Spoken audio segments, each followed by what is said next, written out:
All right, guys, welcome back to finally episode 20 of the Speed Up and Get Your Hits podcast. We took a little bit of a break throughout the holidays and started the new year and SHOT Show and all that kind of good stuff, but we're back. Unfortunately, today it is just Brennan and myself back on the podcast. Nick couldn't be with us, but it's actually kind of fortuitous because Brennan and I this week, we just had a chance to get into a class with Eric Grauffel, which if you don't know is probably the best pistol shooter to ever live. He's not very well known over here because he happens to be a Frenchman, which is kind of weird, but the man can shoot. We'll dive into that a little bit. So welcome back. If you're just finding the podcast, this is just a podcast by shooters about shooting, about getting better, and so hopefully it is enjoyable for you guys. My name is Billy. I run a training company called SpecTrain. This is Brennan with Vortex Edge, and usually we have Nick with us from Velox Training Group, but he couldn't be with us this morning. Before we dive into the class, we did just wrap up SHOT Show, which of course is, the internet might just cancel us if we don't talk about that at least a little bit. I don't know, man. These days I don't really get super excited about new products and stuff hitting the market. It seems like it's a lot of the same small incremental improvements each year on various stuff. But I don't know. Did you see anything that you're super excited about? I mean, thing that stood out the most to me was probably the EOTech laser, actually the OGL. Okay. So seems to be like it's going to be super competitively priced. I was hearing $2,000 or less, depending on which model you get. Yeah, I think it's going to be cool. I like the smaller form factor. I run a maul most of the time, right? And I like that it's smaller, kind of more Engall-ish on the top of your rail. And the guys, I wasn't at SHOT Show, but the guys who saw it said they liked it a lot. So yeah, it was cool. I'm probably going to pick one of those up when it comes out. So seemed cool. That was pretty much the standout for me. But nice. Yeah, what about you? Like I said, nothing crazy. There's a handful of things I thought were interesting. Probably the thing I'm most excited about might be the HoloSun 507 Comp. Yeah. It's cool. Really seems like a really great option. For everyone's asking, try to essentially what it felt like to me was a square SRO. That's just the easiest way to describe it. Nice big window. The bezel a little bit thicker and bulkier than the SRO, which is one of the features that I really like about the SRO. I think I prefer a round window. I think it's a little bit more intuitive to center a round thing in a round thing than center a round thing in a square thing. Yeah. But I don't really see that as any kind of serious knock on square optics at all. You can obviously, those have been run for a long time right. with very high competency, so you can absolutely do it. Well, it will remain to be seen if the HoloSun is any more or less durable than some of the competing products that are on the market. But regardless, I think it's going to be a quality big window optic that's going to be a lot cheaper than the SROs are running for right now. So that's great. It's going to be popular for those guys who already have that footprint cut. Yes. And don't want to drop $500 on an SRO. Yeah. So yeah, just bought two more SROs last week, unfortunately. So yeah, don't rub it in. Anyway. That was cool. I hate to say it, but I was very, very impressed by the new Canic. Yeah. SFX, the new steel one. I actually want to get my hands on that. Yeah. Obviously when I first, got my first exposure to Canic, I don't know, it's probably 5-6 years ago, they were garbage. I absolutely hated them, right? And then, whether it's a direct cause and effect or not, they brought nils on, and they've just been getting sequentially better every single year. And I think they have a really good product now from what it seems like. Obviously, I haven't shot the new one yet. We don't know about necessarily anything about durability, that kind of stuff. But the guys that are running the current rivals seem very happy with them as far as how long they're lasting and reliability and that kind of thing. The new one feels amazing. It's obviously a good bit heavier with the steel lower, but it's not at all a Beretta 92X performance or anything like that. It's a very manageable weight that I feel like you can still drive. It comes in right over 40 ounces or something like that. Yeah. 42 or something. Mm-hmm. Yeah. Yep. Right in that area. So that was great. The slide felt great. The trigger was incredible. I think the trigger in the new gun is as far as I'm concerned, it's the best factory striker trigger that I've ever seen. Really, really, really, really good. So I think that's a leading contender, especially in the sub $1,000 range right now for a gun that even if you want to run it, super high levels of competition, that kind of thing, that you can just pretty much take it out of the box, screw on an optic, and roll. Like, there's just pretty much nothing you got to do to that gun. Yes, you can change. You may need to change out, springs and things like that if you want to tinker with that. But as far as like, do you have to do all that? Probably not, right? Even for limited, I think it comes with a magwell from the factory. So if you're not even going to run carry optics, you can just literally grab it out of the box and go shoot limited immediately. Pretty much. It's pretty cool. So, pretty cool.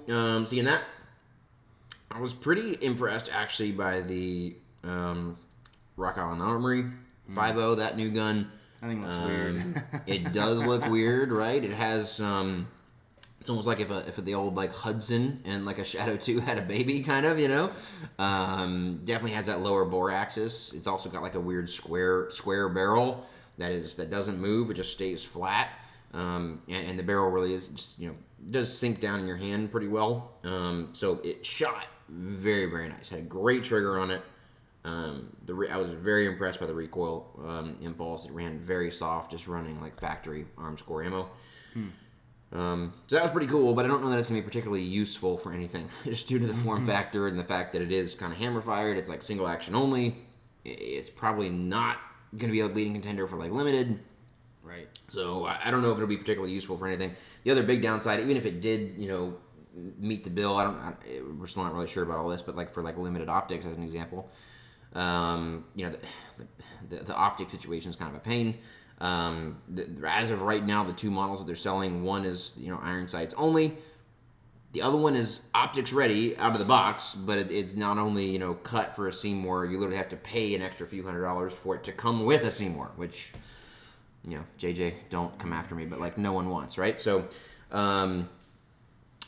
that's unfortunate. But other than that, ran really well, pretty cool. One other side note for folks is actually Surefire, right? This is kind of, maybe not everyone will be excited about this, but Surefire came out with essentially a new edition of all their muzzle devices.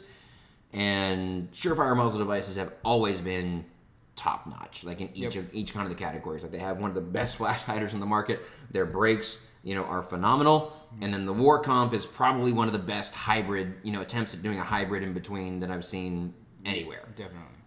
The only downside for some folks is they're very expensive because they've all been also suppressor mounts. And if you don't need that, it kind of sucks paying, $200 or whatever for a muzzle device. Yes.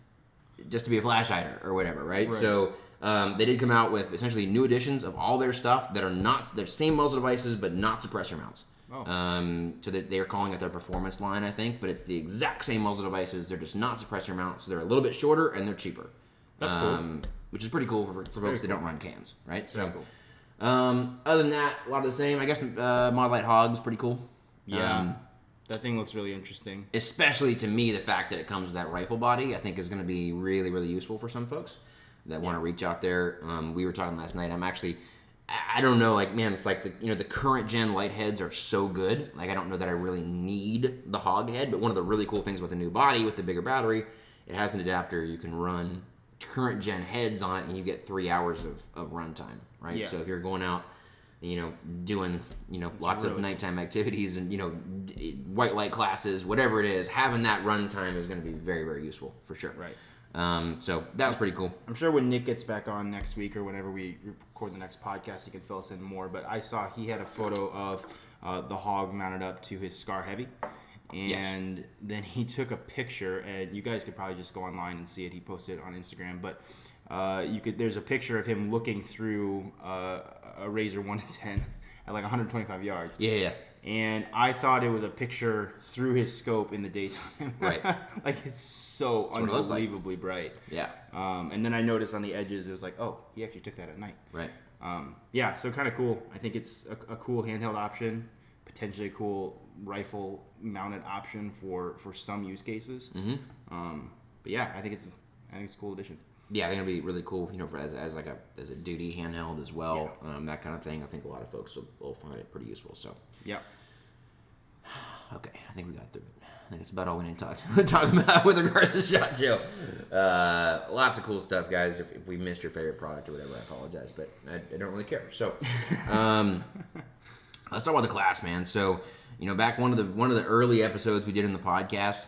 was kind of about vetting instructors and what makes a good instructor, right? And of course, one of the things we talked about is you should really be a student first, and for a lot of reasons.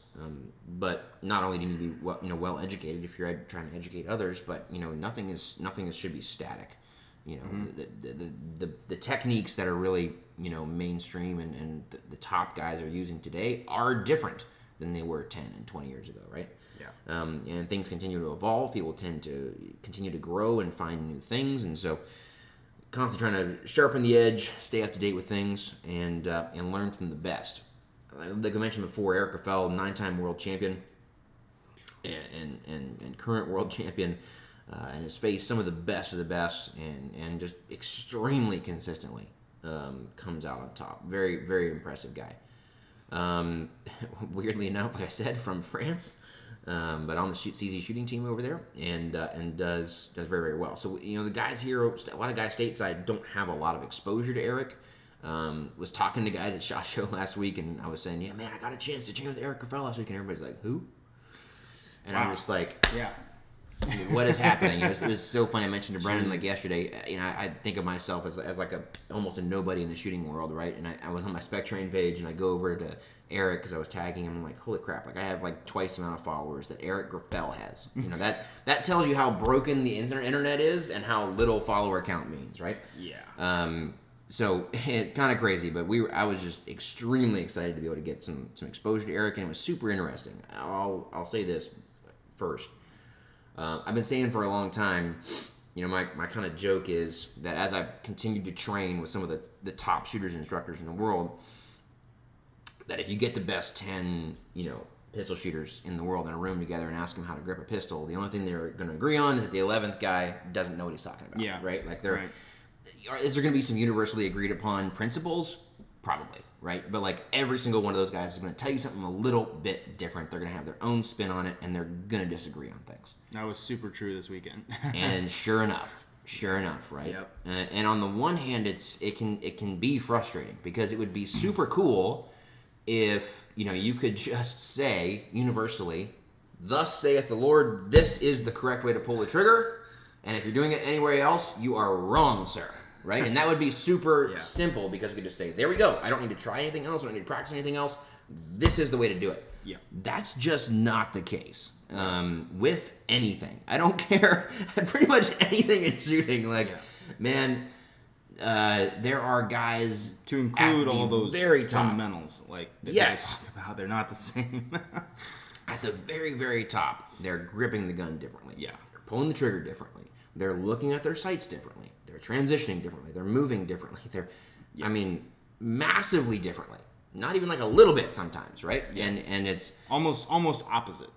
Yeah, exactly, Yeah. right? And so why is that, and where does that leave us, right? As we talk about some of these things, guys, if we're slaughtering any sacred cows, I'm not in a position where like, hey, man, I train with one of the guys that's probably the best pistol shooters in the world. Therefore, I'm just immediately 100% on board with every single thing that he said, and everybody else is wrong. Like, that is not my perspective at all. And how do I have the audacity to say that? Well, again, the guys at the top are doing things differently. I think the reason for that is that there's a lot of this stuff, either that there may be more than one way to do it that all can work. Like, there's multiple good ways to do it.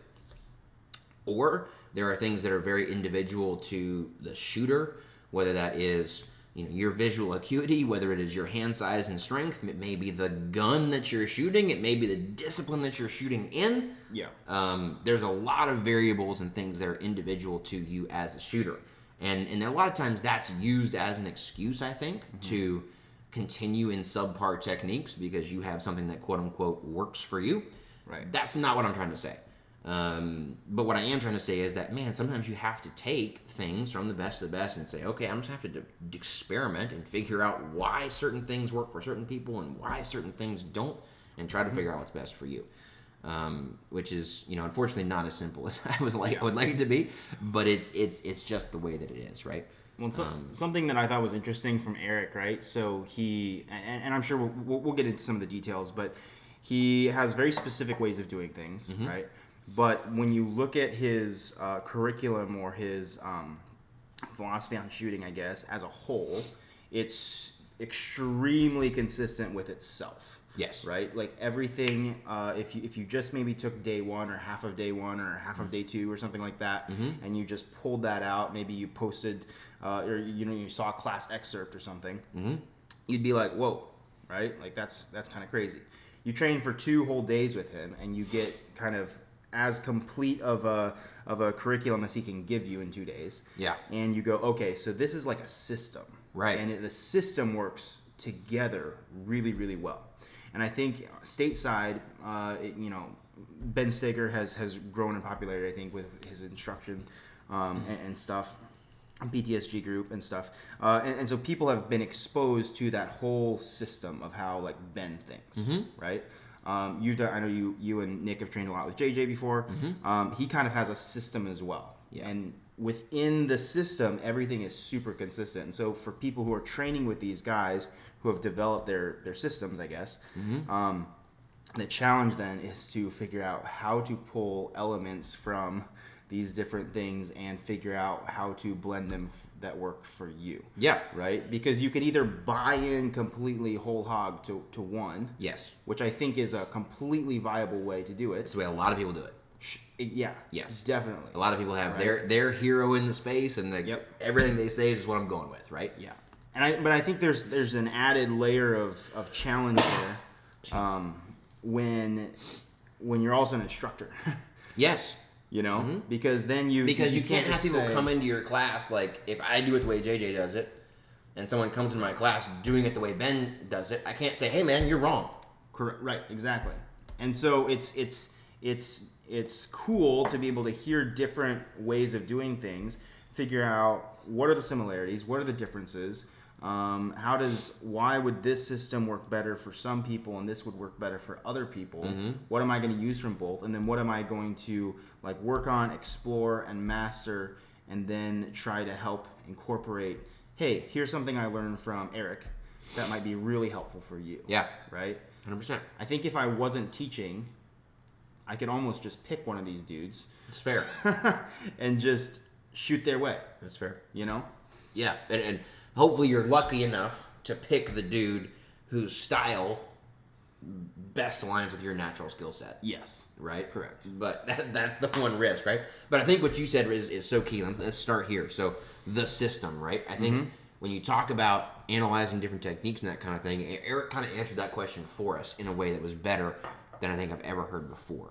And this we'll get into a little bit of gamer math here, but I think that it applies in a lot of different ways, right? So obviously in practical shooting and USPSA specifically, IPSC, so on and so forth, like our scoring metric is hit factor, and hit factor is specifically why I like USPSA and IPSC. I think it's the best scoring system that we have because it balances speed and accuracy in a way that's extremely practical and makes a ton of sense. For those who don't know, hit factor is essentially points per second. So this is a really good way to measure a course of fire. When you have a certain number of points available, you're going to go through with a certain number of rounds required on each target, and at the end, we're going to divide your points by your time and figure out how many points per second did you score. So, it's very possible to shoot all alphas and be slower than a guy who shot 50% Charlies, but was way faster, and have roughly the same score in the middle. Like, it's very, very possible, right? Right. But at the top, if you want to be good and you want to be competitive, and there's actually good talent at the match that you're at, and you want to do good, you've got to do both. You've got to get a lot of alphas, and you've got to do it really fast. And that is the only way to success. And those dudes are counting the difference in, okay, so he did Alpha Charlie or 2 Charlie on this target and took this amount of time. And so how much time is it going to take me to do 2 Alpha on that, right? And they're exchanging, 2 to 4 points at a time almost. Yeah. So the question becomes, right, we're looking at a technique. Maybe it's an aggressive exit out of a position, as an example. We talked about this a lot last night. Well, how do I figure out, right, if I'm going to exit aggressively out of this position, it's going to cause my dot or my sights to be a little bit less stable. It might result in some reduced accuracy, but it's definitely going to save me time. How do I figure out if that is optimal or not, right? I think that, Eric's way of thinking about it makes a ton of sense, because what a lot of dudes would do is simply run a course of fire a lot of times, both ways, and see which way results in the best score for them. However, that's very, very dependent on that specific course of fire. Correct. In a couple ways. It's not necessarily repeatable for all situations that look like that. It's not necessarily repeatable. It's dependent on, the exact target size and distance and placement and all that kind of thing, right? So there's a lot of specifics there. But in addition, and this was a really interesting facet that Eric talked a lot about, the essentially possible hit factor on the course is going to somewhat change your calculation as far as, how much time, each point down is worth, right? So obviously if we have, on an average, a 6 hit factor stage, we're expecting that on that stage we're going to be scoring 6 points per second. Mm-hmm. So if I shoot, 6 points down from reduced accuracy, that was worth a second in my time, right? So right. if I'm if you do a Charlie Delta, you're minus 6 points overall of the total 10 possible, right? But if I'm a second faster than you and you shoot all alphas, then we break even. We have the same score. Right? So Yep. that's pretty simple and straightforward to understand. However, the calculation changes significantly depending on the potential hit factor of that stage. Yeah. So if we have a lot of running on the stage with no shooting, that's just because it's required. It's obviously going to bring the hit factor down because we're spending a lot of time not shooting. Yeah. And there's no way around that, right? So in that case, the accuracy becomes way, way more important. Right? So I think what Eric did is a similar concept I find to confirmation levels, or whatever it is. Come up with, instead of having this vague concept of points versus time and trying to come up with your own risk management strategy based off gut feeling, come up with an articulable, executable plan, rules, right? Bottom line is these rules I don't think are really actually super concrete, but it's better to have the rules and just have a system you can use versus just going off your gut. So which is not the American way. Correct. So Eric, he came up with a basic system of, based upon the hit factor of the stage, if you're shooting a match as an example, whatever the winning hit factor currently is on that stage we'll consider the potential hit factor available on that stage. So what is our goals based upon that? And what he said is, basically anything below a 4 hit factor on the stage, the goal should be 100% alpha. 100% alpha. Which makes sense when you do the math. Yep. 4 to 8 on your hit factor was actually 10% Charlie, 1% Delta in his goals. I was actually surprised about. I expected it to be lower even then. And Eric places a very, very high, obviously, requirement on Charlies in training, especially. Alphas? No, on not shooting Charlies. Oh, on not, right? Yeah. As far as those not being acceptable. So, but 10% Charlies from 4 to 8. So for those of you who are maybe trying to plug this in, so 32 round field course, right? That's 3 Charlies, right? Essentially, or you can give up essentially 6 points, right? Not many. Yeah, so only 1 out of every 10 shots is going to be a Charlie. So you're basically shooting. For all practically speaking, you're shooting all alphas still. Yep.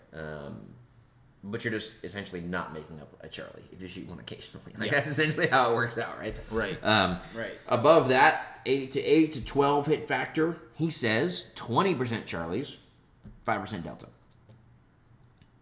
20% Charlies. It's still not going crazy. It's now we're looking at what, 2 out of every 10. 6, yeah, right, 2 Charlies out of every 10 rounds. So still pretty high requirement. Anything over, this is an interesting jump in the way that the math works out for me. Anything over a 12, he said a maximum of 50% Charlies. That's a huge jump. Yeah. Huge jump. And I was honestly really surprised by that. I did not think that was going to be the answer. And I'm still going to play around with that and chew on that some more. But anyway, and 10% Delta for anything over 12. So the point being, now we have this system, right? So when we look at a course of fire or an exercise and we have a rough idea of what the hit factor for that exercise should be, we can now figure out, okay, I'm going to do a leaning exit out of this position. It's an aggressive target. Presumably, if I shoot this target standing still, static, I should shoot 2 alphas on it. Like, Right. probably won't shoot 100% alphas over like an infinite amount of attempts, but for the most part, should be shooting 2 alphas on this target. Should be. Right. So the question is, what is the potential degradation in accuracy that would result from a more aggressive movement technique, or from shooting this target on the move, or from whatever the thing I'm considering doing in my planning or analyzing the technique is? If we have a 6 hit factor stage, then we know that I should be scoring 6 points per second, and we can analyze it based off that. So if instead of shooting 2 alphas, I shoot 2 Charlies, I'm down 4 points per minor hit factor scoring. So it's not quite a second, but it's over half a second. Mm-hmm. So now I know if my aggressive exit only saves me a half a second, mm-hmm. and I'm potentially shooting 2 Charlies instead of 2 alphas, it's not worth it. Right. Straight up. Right? Right.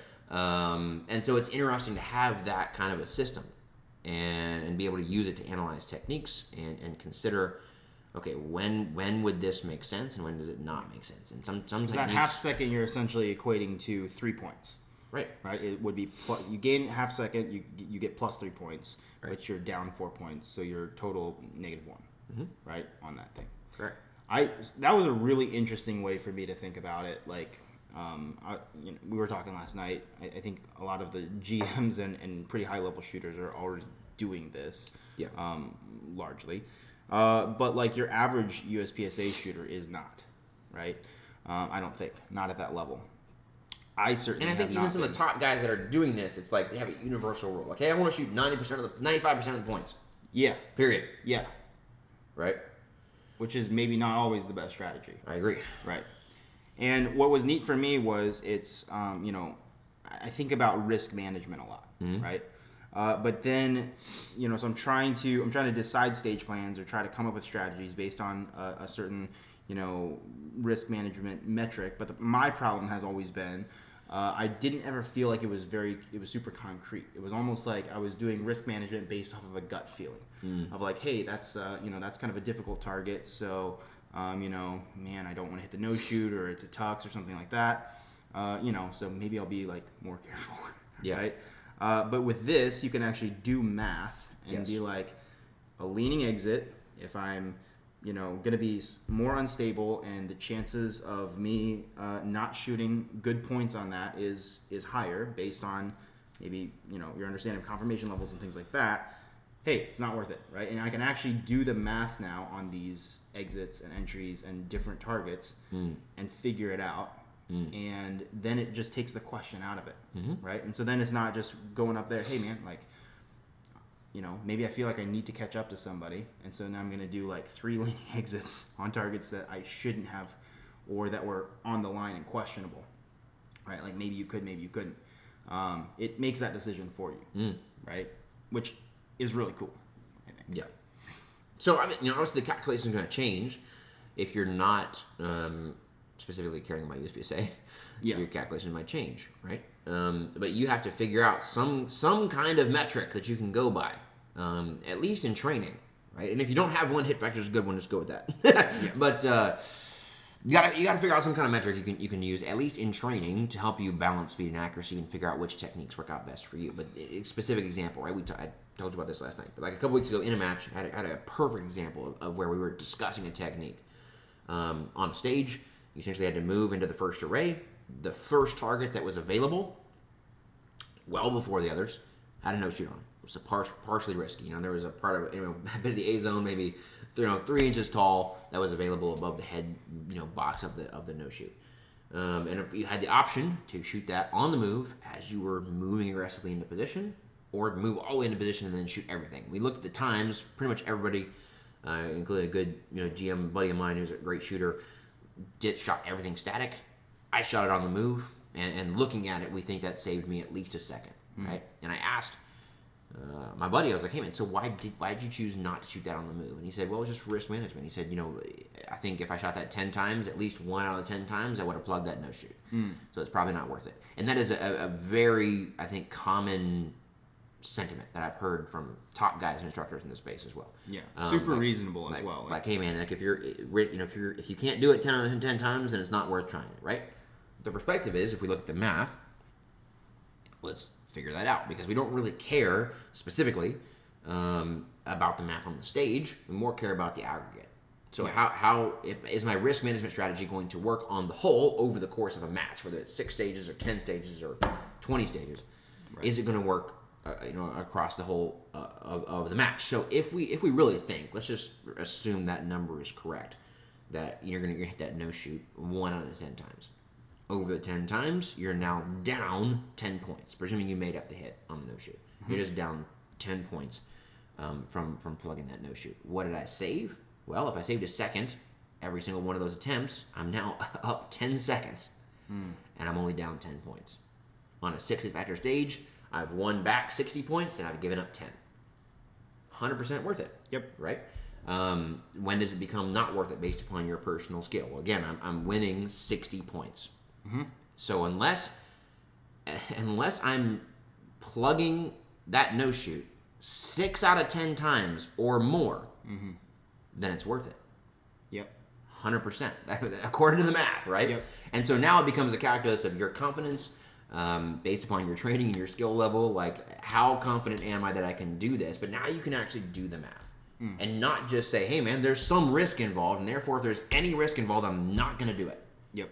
I don't think that's the right mindset, and we know it's not the right mindset because I had some discussion with Eric on this yesterday, right? But like over here, like no one's won nationals for like a long time without like scored penalties. Yep. Like right. At a certain point, you are taking some risk. Right. You're not, because everybody is. If you only do things throughout a match that you can do 100% of the time, like you're probably not going to win. Yeah. Right. Like there's some risk involved in the things that we do, and in some cases you don't even have a choice. Like you're shooting a swinger with a no shoot on it. Like I don't care who you are. If you shoot that 100 times, you're probably plugging that no shoot once, right? Yep. And so there's some risk that's going to be involved. And the winning strategy is just figuring out, hey, when do I accept that risk versus when do I avoid it? Often at the expense of time. And so I think looking at it in that way, to me, makes the most sense. But it only works if you have a really well-educated assessment of, again, your skill level and how confident you are in being able to execute those skills based upon training. Yeah. And I think it's important, one of the things Eric really harps on, and we talked about this early on, second or third episode, like the different phases of training. There's skill development, where I think it's totally okay to do the same, exercise or drill and training in a repetitious manner as you're figuring out how to do things better, and you're chasing part times, and you're trying to specifically push your maximum ability. Yeah. To where that your, consistent ability also follows. But we can't base, our calculus in a match or whatever the exercise is when it matters, when there's important stuff on the line. We can't base our calculus of can I do this based upon our 100% where I tried it 10 times in training. Yes. It has to be based upon our, hey, I only get one shot at this and I've never done it before and I have no muscle memory of what this feels like, right? I just have to go execute it. What is my ability to do that? And you only have a well-educated assessment of that if that's how you train. Yes. Meaning you don't train doing the same exercise over and over and over and over and over and over again. You do it once and you say, what was my performance? Yeah. What is my true ability to see a stage I've never done before and shoot it once and execute on it? And then I change it again in some way. It doesn't have to be a massive change. Right. It doesn't even have to necessarily move targets. But if I have 5 shooting positions on the stage, change them. And I go 1 to 5, right? And I shoot the stage and I shoot certain targets from shooting positions. Now I just kind of reassign it. I don't have to move anything. I just have to replan it. I have to change the order of how I'm going to do things and do it in a different order and change that up. Eric had us doing that a lot. Like, man, especially the second day, we worked a bunch on swingers in the afternoon. Pretty much all of day 2 swingers, right? And I mean, how many different ways did we shoot those arrays? By the way, for those of you that are familiar with designated target, yeah, the swinger is the designated target. Yeah, it's the move. Very, very fun. Yeah. But yeah, a lot of different ways, right? Yeah, I mean, there were 10 of us there, and we spent the whole afternoon essentially shooting the same 3 target arrays, but I don't remember ever shooting the same array twice. Correct. Not the same way. Ever, which is really cool. Mm-hmm. And that's a difference. And something that I think about too, right? I think a lot of people who shoot and who train, and maybe who shoot USPSA as well, their practice looks just so dramatically different from what they shoot in a match, right? Mm-hmm. And you mentioned this yesterday. You said a lot of people say, well, the only way to get match experience is to shoot a match, and in some ways that's true, right? Because there's different levels of pressure and things. Mm-hmm. But you can put an incredible amount of pressure and a very similar situation for yourself in practice if you're willing to do it, mm-hmm. right? It's inconvenient. You don't always necessarily feel really good about yourself because you just get one run and you got to move on. Right? But something that I'm super guilty of is when I hit the range, I will do the same drills that I always like to do over and over, right? And a lot of them are kind of maintenance, maybe they're initially a skill building drill. Maybe I'm shooting them for maintenance. Maybe I am trying to get better at them. But I'll do, I shoot build drills a lot because I think it's useful for me to really be in tune with my gun, and making sure my grip pressures on the gun are correct and things like that. Yeah. But when I step up to shoot a build drill, if you ask me, hey man, like step up and shoot a build drill, I have no trepidation for that, right? I'm not intimidated by that because I've shot it a million times. Yes, and you know exactly what the capability is. Exactly. Yeah. And I know exactly what the results should be. Yep. And let's say I throw a Charlie, right? Mm-hmm. I know exactly what happened, what I needed to change. I'm super familiar with it. Go to a match, go to a major match, stage 1, you're the first shooter. Yeah. Right? I look at that and I'm like, crap. I am not ready for this. Yeah. Right? And it's just because I'm not exposing myself to that level of, hey, here's a problem. Mm-hmm. Think about it. Come up with a plan. Come up with a contingency plan, potentially.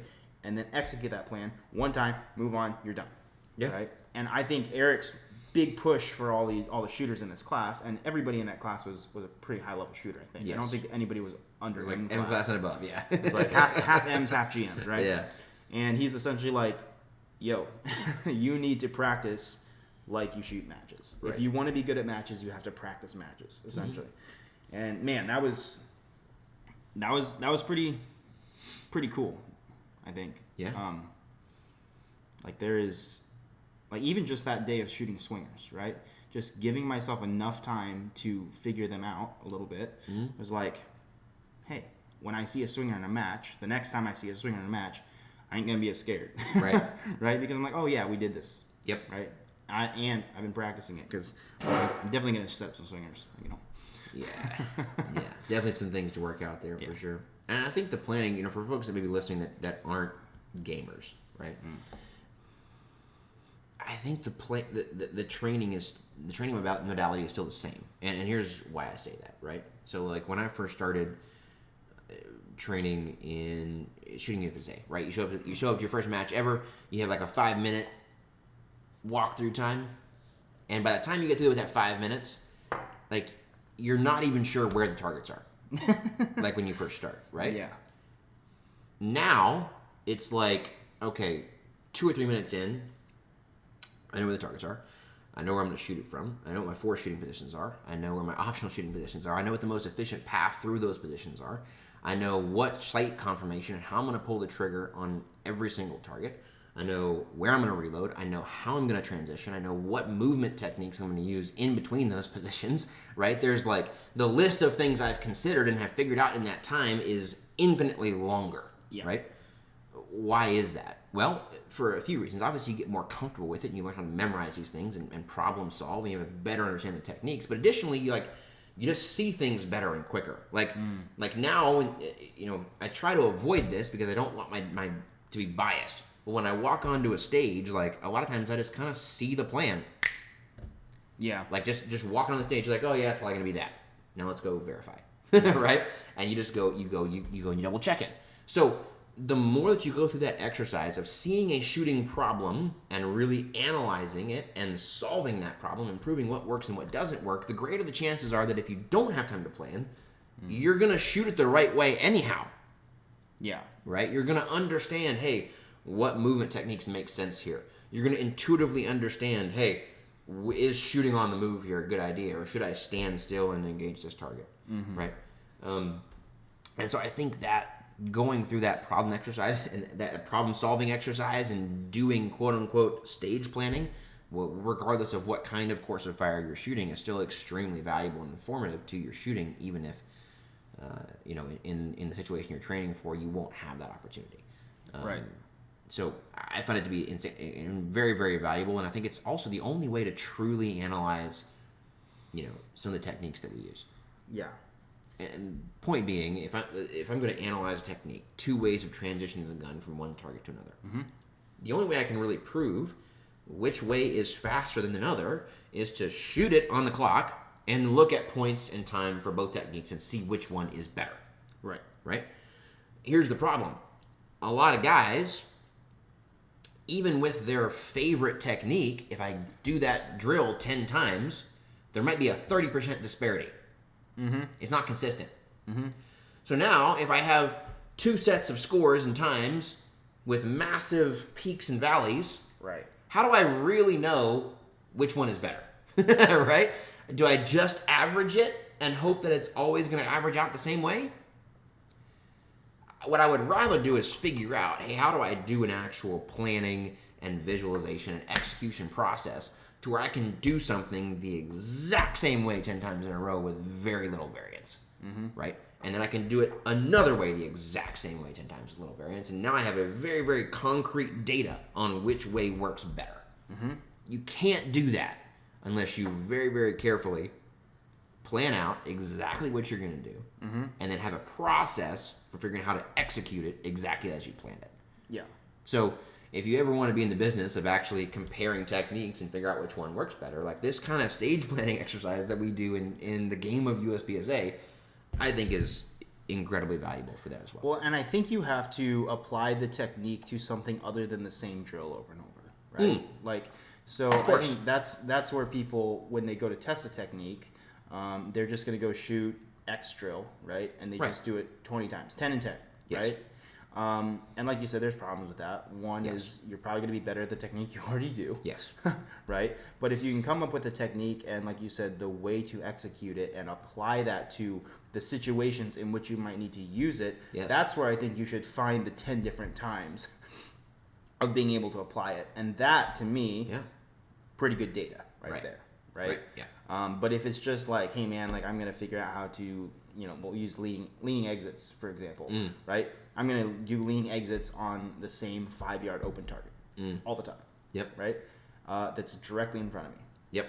Eric was saying the other day, he was like, hey, man, like even if you're shooting like a bill drill at 7 yards directly in front of the target, why don't you move all the way offline and then shoot it, and now you have a much smaller A zone. Correct. You might not be able to crank off that first shot with just the gun aligned in front of your body. Right. And it was like, yeah, you're absolutely right. So I think there's a blend that makes sense to me between the two ideas. So in other words, let's say I'm analyzing, is a leaning exit better than shooting everything static and then aggressively exiting, right?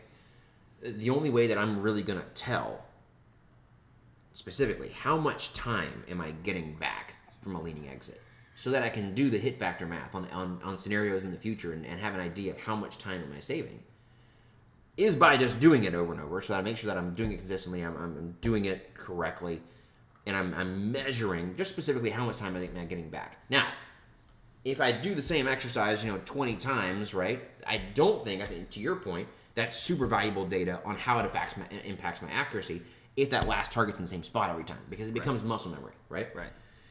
So I'm not going to know from that, hey, every time I do a leaning exit, it saves me half a second, but I'm probably going to shoot an Alpha Charlie.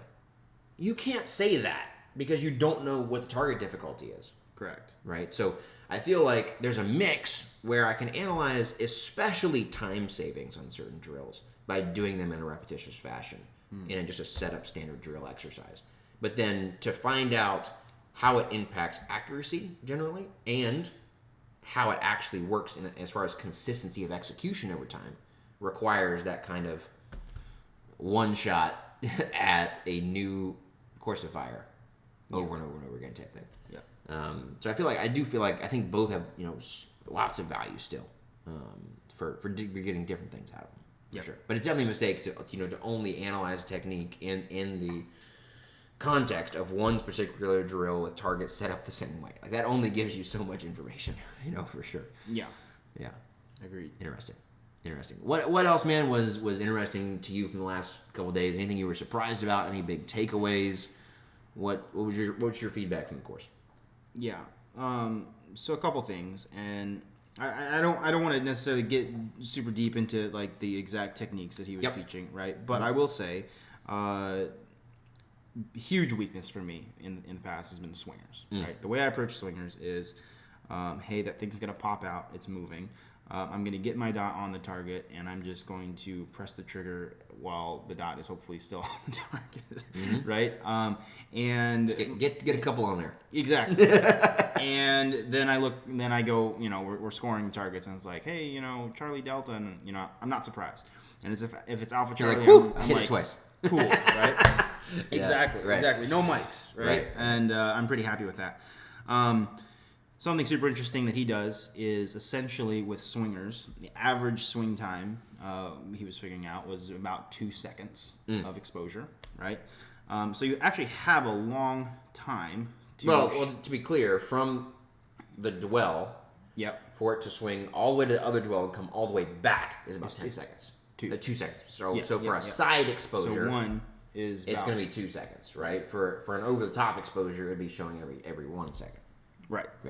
Or the opposite away, right? Side exposure, right? Oh, yeah, 1 down, 1 up. Yes. And then 1 and 1. Yes. Right? So, pretty interesting, right? And so the way he talked about it was essentially figuring out where you kind of have the most amount of time to be able to engage that target. And essentially what we came up with, or what he came up with, is, let's say, a side exposure target. He's pulling about 0.3 or 0.35 splits on that target, which is super controlled. Pop, right? That might actually even be a little faster. At like 10 yards on an open target, to be very clear. On an open target, right? Yeah. And he even demoed that for us. Yeah. And it was like, he went through and demoed like 3 swingers. I'm pretty sure he had like 1 Charlie total. And he was shooting the swingers 6 or 8 times each. Which is pretty incredible, right? What it allowed me to do was go, can I shoot a open target at 10 yards? Absolutely. Can I guarantee A-zone hits at an open target at 10 yards? Absolutely. It's super easy, right? With 35 splits. Can I split the gun at 35 splits? Yeah, absolutely. Any day of the week, right? And so once you stack those 3 things on top of each other, the only thing you're adding is the fact that the target is not holding still. Right. But if you trap it in that, 0.7 seconds amount of time, side swinger at that kind of dwell time, you have a fairly static target, actually, right? And so just figuring out what I was actually able to get away with in terms of engaging those targets and actually shooting good points was pretty huge for me. Yeah. And slightly different techniques on different kinds of swingers, but a lot of times I think people just start looking at the whole target, and it's just whipping through the air, and you can get panicked easily. But when you start thinking about it in terms of, again, hit factor, you have the time, you have time allotted to you to engage that target and get points, right? It doesn't just have to be this panic mode. So that was pretty big for me, I think.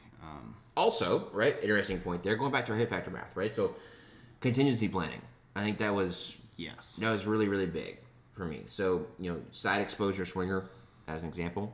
Let's say you try to do your best to do the thing, but the problem is that when you actually hit the activator, you shoot some other stuff, and you come back, by the time your sights get onto the target, it's like already stopped or starting to come back, right? So maybe you get one really good shot on it, but you can't really call the other one. Maybe you throw 2 at it, but you're not really sure if that other one even hit the target, right? The question is it worth it to wait for it to come all the way back to make it up, or should you just leave? Presuming you have nothing else to shoot, and you're just leaving after the swinger, right? Well, like you said, it takes 2 seconds on a side exposure for it to disappear and come back, right? A mic, obviously, worth 15 points, assuming you make it up with an alpha. right? So when is it now worth it to make up those 15 points versus waiting 2 seconds? Well, that's about 7.5 points per second.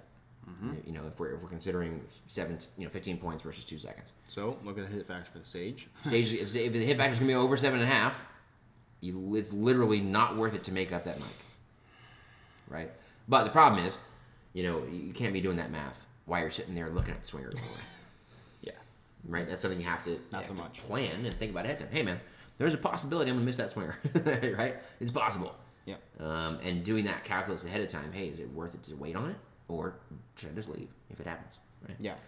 And building in plans too, right? If you have other targets, you know, from that same shooting position that you can engage, you have options, right? Like, you can engage another target while it's taking that swing.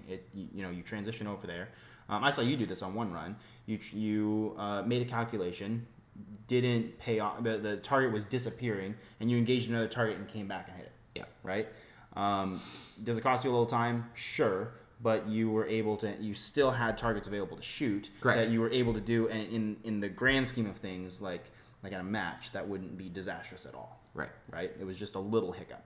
Right? But if you don't have that contingency plan, because you're not comfortable with shooting the swinger, and the swinger is just getting like your tunnel vision attention, I think it's pretty hard to break out of that and go, oh, swinger's not available, let me just do this other thing over here, and then come back. Right? Yep. So confidence in swingers, I think that's pretty cool. Obviously, if you follow Eric, you know that he's like incredibly good at swingers and has some like really cool videos on his Instagram of him shooting swingers extremely fast and like all alpha, which is really cool. Yeah. Yeah. Yeah. Very cool. Very cool. There was a lot of interesting things, man. A lot of interesting things. Some different things we'll be playing around with. You know, again, like Brennan said, I'm not here to try to copy and paste things from the class and like teach it as if it's gospel right now. I have a lot of things to play around with, and experiment with, and work through. A lot of interesting stuff on transitions, interesting ideas on movement. Yeah. Just to give you guys a couple ideas, right, on as far as like sacred cows and different things like that, right? We're talking about, you know, just inarguably the most dominant pistol shooter, at least alive right now, who shoots almost everything with irons with one eye open and front sight focus. Yeah. Right? Which...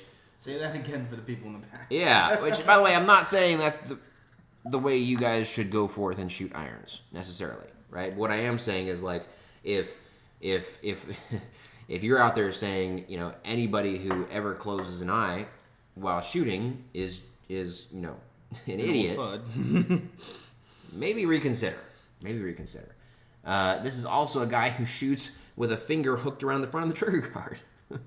All right, and who does a push-pull grip.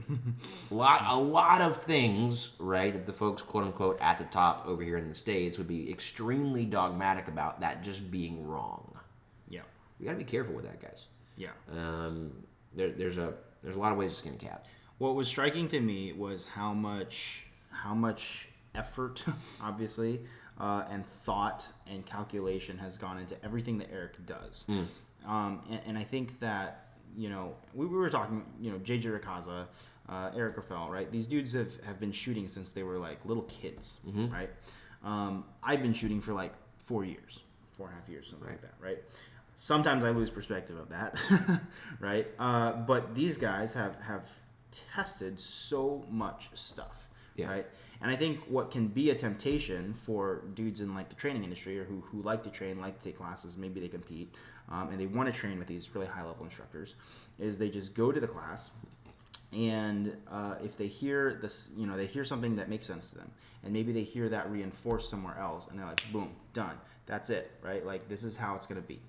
And the higher level you get, the more you realize that nothing is set in stone, right? Like, we were talking about that yesterday. Eric, what did he ever talk about grip in that class? Not once. Did he ever talk about the draw other than draw faster? Yeah. Not at all, right? He talked about trigger a lot. A bit, right? Yeah.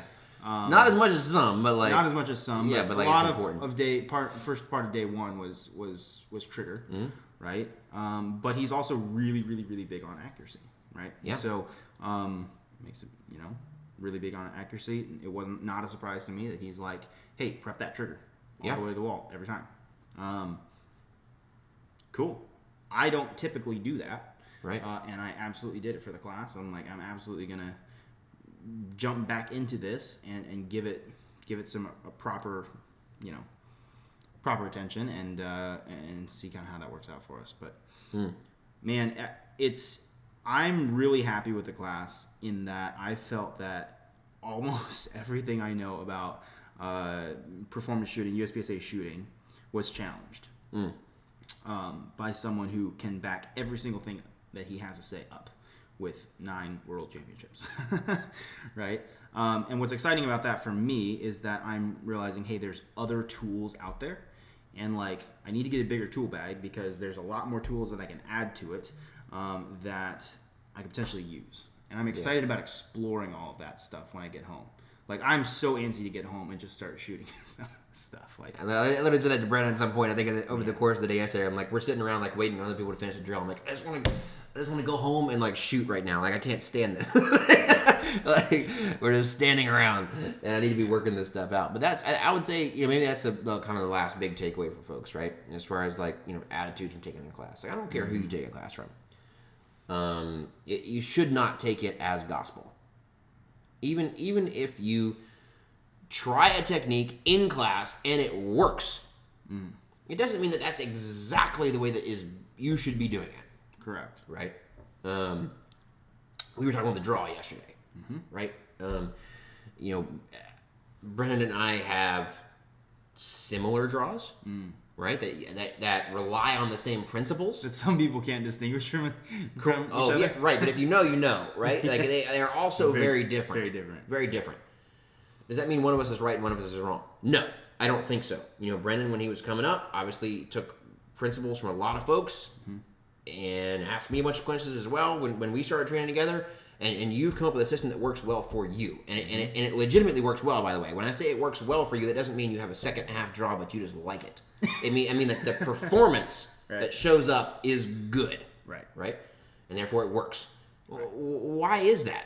I'm not even sure I can necessarily tell you, other than to say, everybody's different. He's shooting a different gun out of a different holster. His body's different. We were shooting with a guy yesterday who, USPSA legal setup, heel above the belt, right? Same position that we have our guns.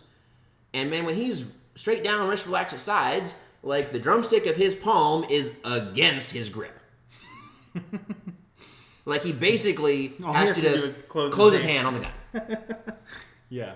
That's not me, right? Like his draw is going to have to be different than mine. Yes. 100%. Yes. Right? So even when you find principles that are true, or techniques that work for you and show immediate improvement in class, there is still work to be done and experimentation to be done. Yep. There's caveats and exceptions. Yes. With everything. 100%. Yeah. It was really interesting. Even just some of the draw work, which we really didn't do much of, but essentially Eric was saying, we were shooting groups for accuracy. And as is typical, right? Because there was no time. A lot of us just get the gun out. All right. And he was like, stop. He's like, get the gun out, 0.6 seconds, see your dot on the target every single time you shoot at every yard line. And I was like, roger that, right? I subscribe to that as well. So it was like, all right, there's no excuse. So, but a lot of dudes were like, what? Yeah, right. But watching down the line, all right, let's go. Watching down the line at some point, I was looking down the line, and everybody was just ripping the gun out of the holster. And like within probably a tenth, maybe 0.2 of a second, everybody's gun was up here. Right? And I could walk down the line, and like if we were doing like a draw clinic, I'd be like, this guy's different, this guy's different, this guy's different, this guy's different, this. But everybody's getting it up there in 0.6, 0.8, or something like that, right? And there's all these different things represented, different styles, but the same thing is getting accomplished. and kind of a different way of thinking about it as well. I think that Eric does is like, hey, we need this result. Yes. So how are we going to train to get to that result? Yes. And it's not necessarily like outcome-based training in the negative sense that a lot of people think about it, because he's still extremely process-oriented. Yes. Right? But he's like, but your process is essentially crap if you can't. Your process is essentially crap if you can't achieve the outcome that you desire. Right? Yeah. And so, man, that's a cool way to think about it, and it's a good way, I think, just to test everything you're doing. 100%. A lot to think about, a lot to work on. I'm sure you'll be hearing, additional tidbits as we continue to work on things from the course in the coming months and/or years, and continue to experiment with things. I need at least a year, a year to work on that stuff. For sure. Probably 100%. more like 18 months. Yep, 100%, guys. So, anyway, man, hope that was interesting to you guys. Not necessarily in the sense that everybody that listens to this podcast is going to be able to go over to France and take a class with Eric, right? But just some mindset things, the way to think about shooting, the way to think about different techniques, and hopefully it's helpful for you guys as you continue to train with folks and take classes and find education and figure out, quote unquote, what works best for you guys. If you got any questions you want us to talk about or topics you'd like to hear a podcast on, links down below, as well as Brennan and my and Nick's information. If you're not following us on the various social medias, or if you get an opportunity to train with these guys, definitely take an opportunity to do so, and it'll be valuable to you, and you may even get some tidbits passed along from the great Eric Grauffel. Now we can say it now. So anyway, guys, thanks for joining, and we'll see you on the next episode of Speed Up and Get Your Hits.